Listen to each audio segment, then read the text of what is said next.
Hey, this is Chris with Phoenix Gaming. Today we are going to take a look at the Veer Myn command units. Let's dig into this one. I hope you're as pumped as me. We're going to talk about command units. We're going to list them as they appear in the list builder. We're going to talk about strengths and weaknesses of each. Again, if you've seen any of my previous videos, you understand the structure of them. We're going to end with a tier list where I rank them and what I think is best to worst. And again, it's largely subjective and just based off my experience and my playstyle.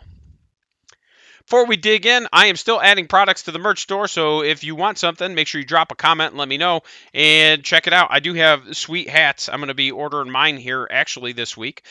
So there's that. I am running a Black Friday sale all through the next month, so that code is there. Actually, there shouldn't even be a code. It should just automatically come off your order. And then Patreon Fourth Wall subscribers drawing at the end of the month. So hopefully we'll see. Well, not hopefully. We will definitely see who I get to play a game with at the end of the month. And yeah, I am uploading those Warlords of Erewhon tweaks to my website. I'll have links to that once it's all done. And big shout out to Military Gaming Command. Love you guys. Appreciate everything you do. And militarygamingcommand.org. Check them out and give them some support.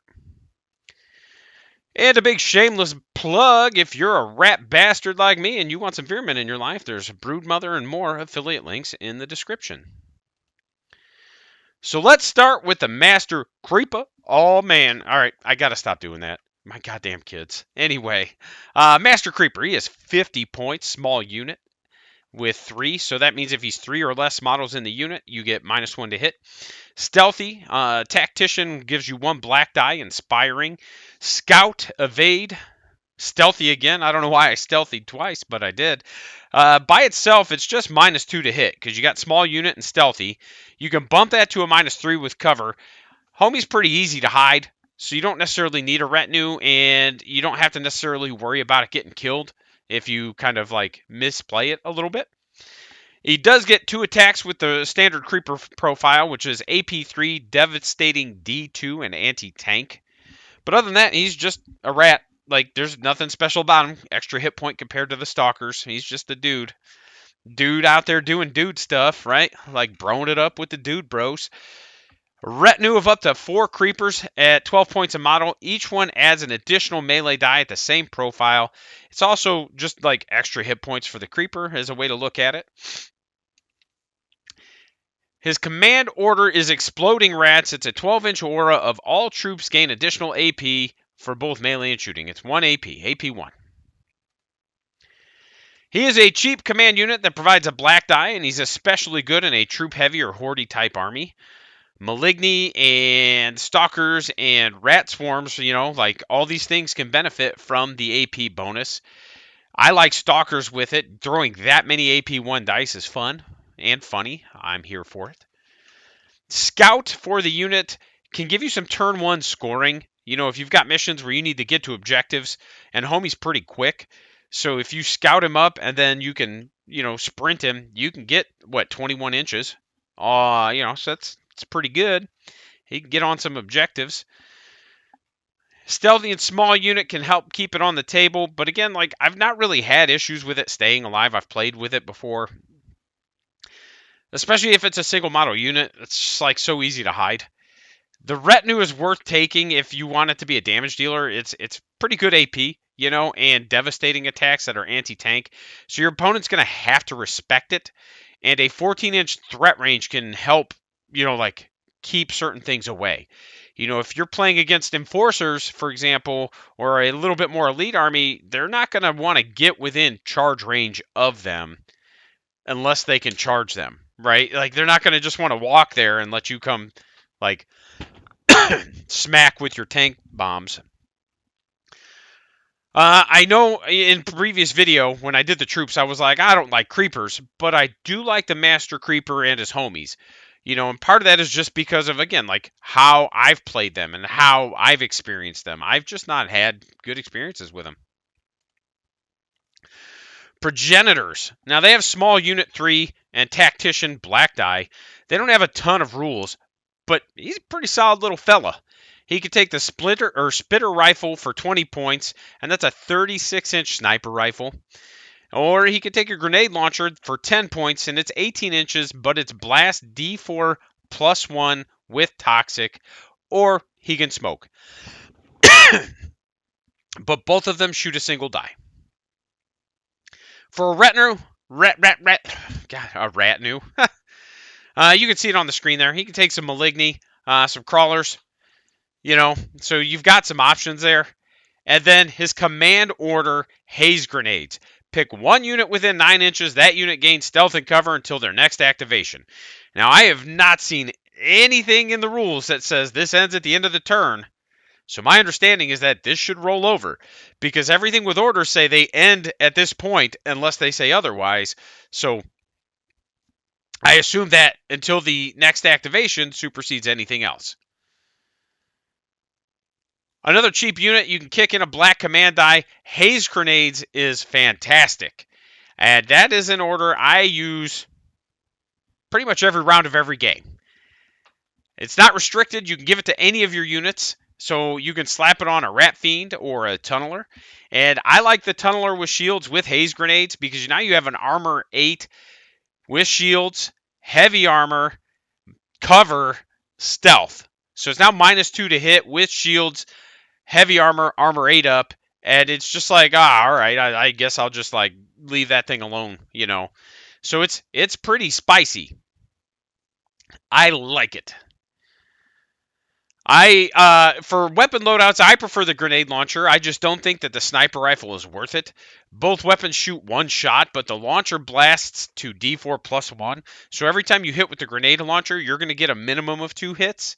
And then toxic means every time you do a damage, you have the potential for that to splash to a second damage. So it's a little swingier, it's a little spikier, but it's funnier. The fact that you could theoretically, like, in a perfect world, you could squad wipe 5 enforcers with that grenade. It won't happen, right? I know it won't happen, but it could. And if it ever does, I'm going to laugh so hard. Because, like, if you get that one hit and it blasts into 5 hits, and you get all 5 damage through and all 5 toxic for 5 more, that's 10 damage straight through. Bam. Like, that's squad. Like I said, the odds of it happening, I'm sure, are astronomically low. Like, you're not doing it. But if it ever did happen, oh, man. If I were playing my enforcers and it happened to me, I wouldn't even be mad. I would just be like, all right, dude. I guess they were just meant to die. Oh, gosh. The Maligny are fine, but I tend to like my progenitors as a single model. It keeps them cheap, and that's what I want. I want them cheap. I want 2 of them on the table running around, slapping out haze grenades. Because remember, command orders you can double up on. Faction orders you can't. Command orders you can. If you do want some extra hit points, I'd probably maybe just throw a couple crawlers in there. The pack leader is 70 points. Scout, tactician, unflinching, very inspiring, countercharge. He gives a black die. It's another scout unit to allow for early positioning and scoring. Unflinching's pretty nice. It does let you charge while you're pinned, like charge. And he's got countercharge. I always like countercharge. That's such a good ability. I think the razor sharp claws feel kind of weird. They're 6 attacks at AP 1. He does have elite. So it's not bad. Like, it's good into a variety of things, but there's just some things you're just gonna be like, nah, nope, he's not going there.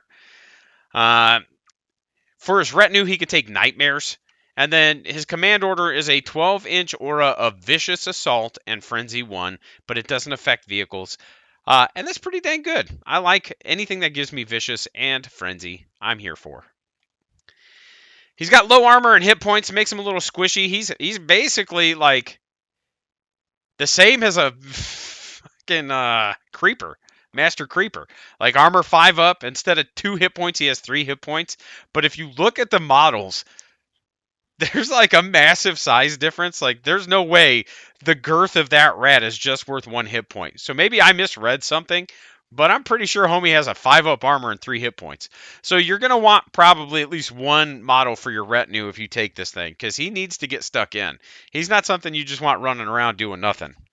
Like I said, the claws feel kind of weird. They're low AP, high volume, and on his own, he's probably not winning a ton of combats unless you really just like pick and choose your targets. So take nightmares. I love nightmares, so any excuse to put more of them on the table, I'm here for. You could take up to 2 nightmares. Each model gets any nightmare loadout. So you could just be like, well, I'm going to take 2 heavy drills. They are 42 points a model, but they're 4 attacks at AP3 with anti-tank. And if his aura is active, they get Vicious and Frenzy 1. Well, the whole unit gets Frenzy 1, but if you've got 2 of those, that's 8 attacks at AP3. And that's scary. Like, that's gross with anti-tank. And then you couple in his 6 swings, that's 14 dice coming out of 3 models. Like, god dang. If you do the twin combat drills, you lose an attack on each model, and they go down to AP1, but they get Vicious, which I don't really like for this unit specifically, because it's just, all right, but if my aura is active, I already have Vicious. Now they do have gun options too. Like you can give them the chem thrower with the assault drill, and then they have like a chem spitter, I think it is, with just nightmare slaps. Overall, like my personal preference is the heavy drills, but that's just who I am. Like I'm here for it. His command order is good, but it's not going to be effective with the twin drills. They already have Vicious, like I said, and that just is more of a reason to take heavy drills for me.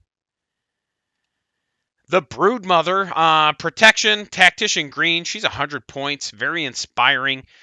Protection's kind of neat. You can shrug off a damage effectively. The first damage you take every time something shoots at you, you can just shrug off to a nearby unit. So that's kind of cool. Helps keep her on the table. The green tactician die is like, whew, because this is one of those armies where like you're going to use your command points. That's been my experience. And so having a consistent pool of command points is nice. You know, when I did the tournament, I had 3 black command dice, I think it was, plus the 3 base. So I was rolling 6 black dice. I think I was consistently getting like 5 to 7 command points, which was pretty good. I had no complaints, and I was going through them almost every round. Melee attack, let's see. The Chem Staff is 2 attacks at AP1 with It Burns and Knockback, and it's okay. It's better than no attacks. Knockback, I'm just like, it's all right. The melee is 4 attacks at AP1, and I looked at that and I thought, man, that's actually kind of poopy. Like, it is kind of underwhelming. Now, she is armor 7, so that could be part of why, is like she's a bit more resilient than some of the other stuff you have. But I think this is another unit where a bodyguard just seems very helpful. Now, she could take Maligny, or she could take Broodguard, and I like Broodguard. They look mean. They get 2 attacks with It Burns at 12-inch range, so it's very similar to her staff. And then they get 3 melee dice at AP2. So that's where I like them. Is, you know, if she gets stuck in with something, they're also armor 7. They slap pretty well. She slaps okay, but they all just kind of come together to slap together, right? Like, again, they're not going to be world beaters. And that's where I found this army to be kind of interesting, is like the command units just seem all over the place. Her command order: incite the lair. 2 units within 12 inches remove a pin marker. I don't hate it. I don't love it. Like, it has the potential to be game swinging and game changing. I've just not hit a ton of games where I've just been like, oh my gosh, I need to remove these pins. But arguably it's because I haven't played a ton of games where I have things that remove them. I'm just like, yeah, whatever. We'll just take them off when we take them off. So I will have to get more games in with her before I make a final decision. But ultimately, I see her ability and I'm like, is this something I'm going to use every game? Probably not. But then I'm like, all right, but if I do use it, am I going to be really happy I had it? And then I'm like, yeah, okay, probably. Protection does help keep her alive. It allows you to shrug a hit point, like I said. So you're going to want to keep crawlers or something like that handy. It's got a 6-inch range. Flamers are situationally good. I've had so many people tell me, like, oh, these flamers, these It Burns weapons, they're real good, Chris. They're real good, Chris. And I'm just like, eh. But again, part of that could be just like, what I end up playing against the most. I hit Asterians quite a bit, and they feel okay, but I'd rather just charge the Asterians because I can just drown them in dice. I play against Forge Fathers sometimes, and that nerve is just like, cool, man, like, cool, cool, cool, cool, cool. Like, glad we're rolling dice. So it's just like, in my experience, I've never gone to a game thinking, man, I wish I had flamers instead of whatever I took. Again, I know other people have had better experiences with them. I'm just saying that's been mine. I do like the Broodguard with her. That is a lot of points for a unit, though. We're talking 160 plus for 2 guard, like, it gets a little spicy. And like I said before, the command order, I don't know how I feel about it. I've got to use it maybe a bit more. It's just one of those like, eh. But really, I think a lot of her points just come from the green die and then getting the armor 7 bodies. The Tangle, it is limit 1 per army. It does have protection also, and it gives you 2 orange dice for Tactician. It's also very inspiring. The Psychic Blast is pretty good. It's 4 dice with Pinning and Psychic is pretty wild because it ignores not line of sight, and it ignores a lot of hit roll mods when you're shooting, right? The Melee is Psychic too, but I don't know that does anything. If you know of something it does, let me know in the comments. But I haven't really found anything that says, man, I'm glad my Melee is Psychic. But it is 3 dice at AP2 and anti-tank, so that's good enough. It can take Broodguard. I do love Broodguard, like I just said. It's got 2 different command orders. You can kill crawlers or stalkers to heal the Tangle with one of them, and that's kind of cool. And then the Aura of Dread forces 2 enemy units within 18 to make nerve checks or become pinned. It's okay. I haven't used this one. I've used the Tunneler, the Tangle Tunneler, and I don't. Rarely have I used that order. I'm just like, yeah, whatever. Because again, it could be what I'm playing against, but most of the time it just is like it doesn't do anything. Like, oh, make a nerve check. Well, if you can get pinned, right? If you're not a construct, I'm just gonna like, I'd rather just shoot you with a pinning weapon because that's automatic. You don't get to shrug that. So it's just like, I mean, it does let you kind of like out of phase or out of sequence try to pin people, but like I said, ultimately it's okay. And let's see. That's really it for the Tangle. But the Tunneler is the Tunneler version of the Tangle. It gains reserves, tracked, vehicle, controlled fire, goes to armor 8 with heavy armor. Like it gets a lot for the 30 points. Melee, it does lose the retinue. It gets 4 dice at AP4, but it doesn't have anti-tank, which I found interesting. Like, that's a really high AP swing for no anti-tank. And the Tunneler Ram on both of the other variants have anti-tank. So I'm not sure if it intentionally doesn't have anti-tank or if it's just another misprint, because I've come across a couple in the app so far. So if you know, again, let me know in the comments, because I don't know off the top of my head. If it's not supposed to have anti-tank, that's fair. It's just when I see AP4 on a chassis and it doesn't have anti-tank, but all of its sister units have anti-tank, that kind of stands out to me.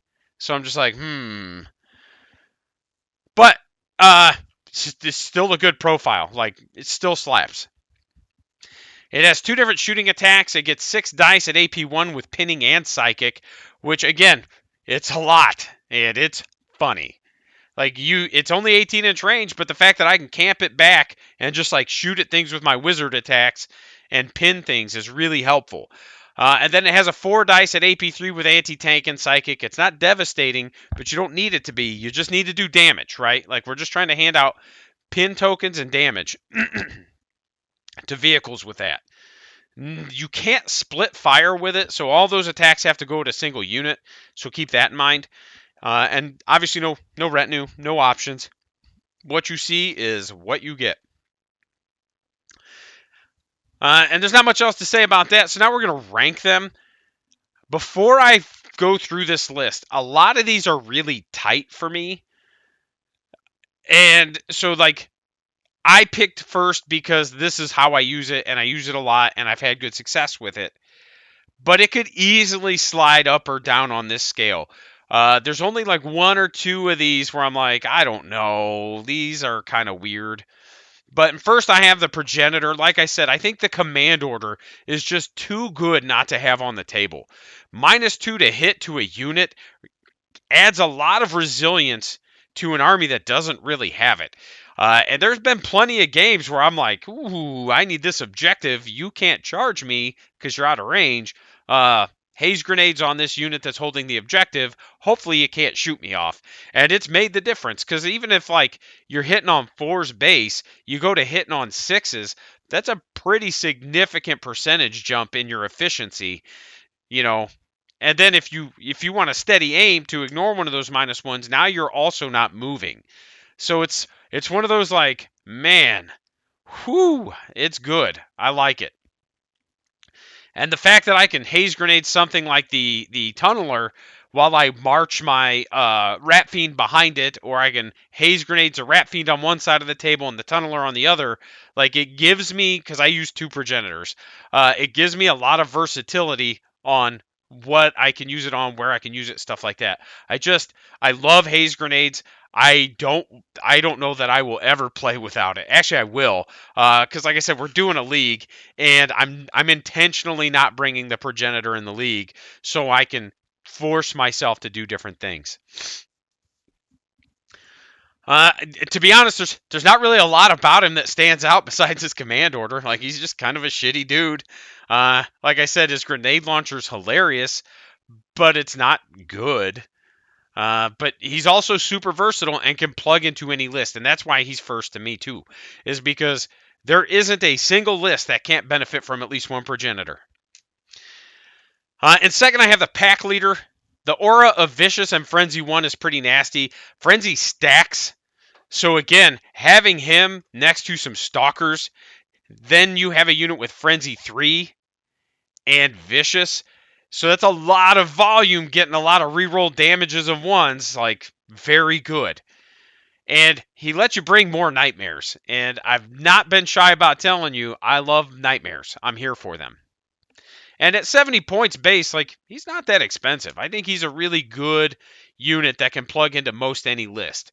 You know, he's also very versatile. The bottom three, again, bottom four, really the bottom three, because third is Tangled Tunneler, so fourth, fifth, and sixth really could move any direction, like I said. But I think the Tangled Tunneler gives you really consistent double orange dice with heavy armor and armor 8, so it stays on the table a bit longer. It doesn't need line of sight to be able to shoot. So you don't need it to be out in the open to be able to interact. It can go into reserves. Now, you won't get things from it while it's in reserves, but once it hits the table, and again, having things in reserves is kind of like a key play for Veer Myn. So just the option of putting it into reserves can affect how the game gets played also.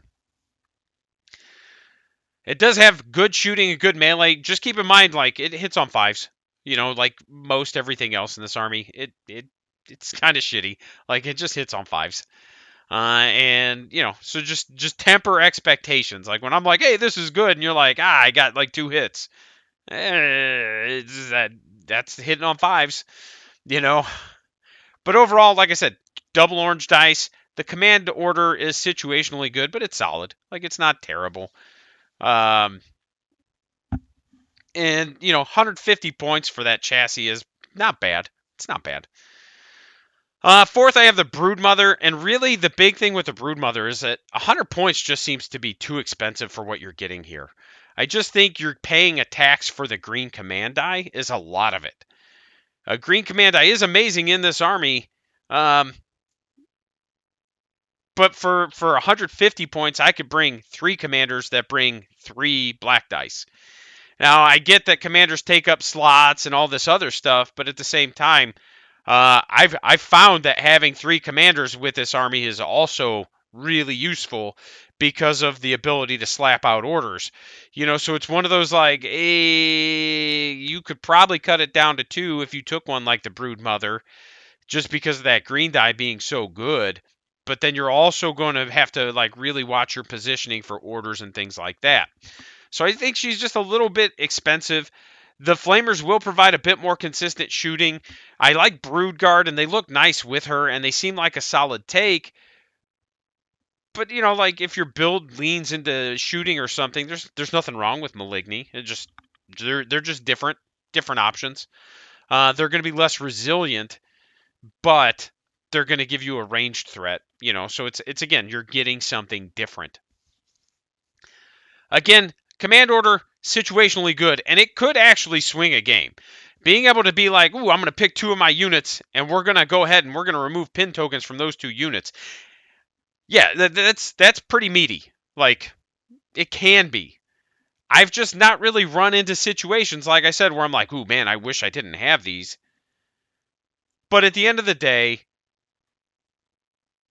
maybe, like I said, I have not played a ton with her. She's going into my league list. Like, she will be in my league list. So I'll have a lot more information about her after I get more games in with her. I've played, I think, 1 with her so far. And like I said, I've just never looked at her ability, even on paper or on the table, and thought, man, so good. Worth 100 points. In 5th, I have the regular Tangle. And there's nothing wrong with the Tangle. It looks solid.